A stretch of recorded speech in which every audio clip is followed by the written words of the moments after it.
दो समस्याएं उठाना चाहता हूं। सर, पहली समस्या है कि रिचार्ज खत्म होने के बाद आउटगोइंग के साथ साथ इनकमिंग कॉल का भी बंद होना। सर, जब प्रीपेड प्लान एक्सपायर होता है या मोबाइल रिचार्ज की वैलिडिटी खत्म होती है तो आपकी आवाज बंद कर दी जाती है। फोन मेरा, सिम कार्ड मेरा, नंबर मेरा। तो सर, रिचार्ज खत्म होने के बाद आउटगोइंग कॉल बंद होना समझ आता है, लेकिन इनकमिंग कॉल बंद होना सरासर मनमानी है। सर, हमारा मोबाइल नंबर आज हमारी डिजिटल पहचान बन चुका है।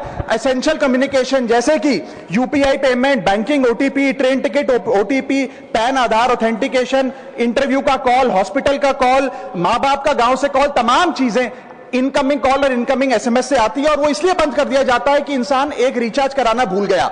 सर, इनकमिंग कॉल बंद करना is not stopping of a service, ये हमारे राइट टू कम्युनिकेशन को स्टॉप करने जैसा है। सर, जैसे आपका आधार कार्ड इसलिए एक्सपायर नहीं हो जाता कि आपने डिटेल अपडेट नहीं करी, या आपका बैंक का खाता इसलिए बंद नहीं हो जाता कि आपने मंथली डिपॉजिट जमा नहीं किया, या आपका वोटर आईडी इसलिए सस्पेंड नहीं हो जाता कि आप एक चुनाव में वोट डालना भूल गए। ठीक उसी तरह आपका मोबाइल नंबर इसलिए सस्पेंड और डीएक्टिवेट नहीं होना चाहिए कि आप एक रिचार्ज भूल गए। सर, मैं सदन में फ्री आउटगोइंग की मांग नहीं कर रहा, फ्री डेटा की मांग नहीं कर रहा, लेकिन इनकमिंग कॉल फैसिलिटी की गारंटी होनी चाहिए। मेरी 3 स्पेसिफिक मांग है। पहली, प्रीपेड मोबाइल कनेक्शन में इनकमिंग कॉल और इनकमिंग एसएमएस कम से कम 1 साल तक कंटिन्यू रहे, चलता रहे from the date of the last recharge, ताकि एसेंशियल कम्युनिकेशन चलती रहे। दूसरी, deactivation of the mobile number after 3 years. ऐसा ना हो कि आपका मोबाइल नंबर किसी को आपका मोबाइल नंबर बंद करके किसी और को अलॉट कर दिया जाए। कम से कम 3 साल का ग्रेस पीरियड देना चाहिए from the date of the last recharge. And third demand, mobile operator should introduce a low cost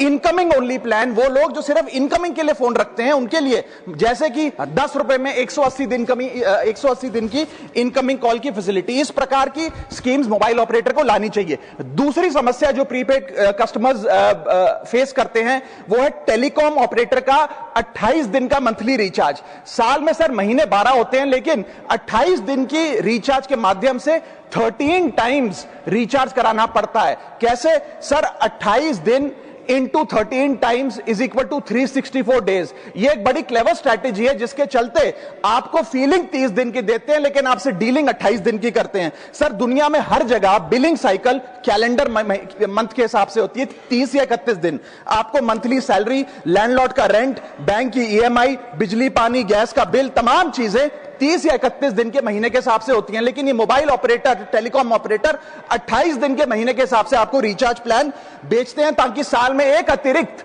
recharge आपको मिल जाए।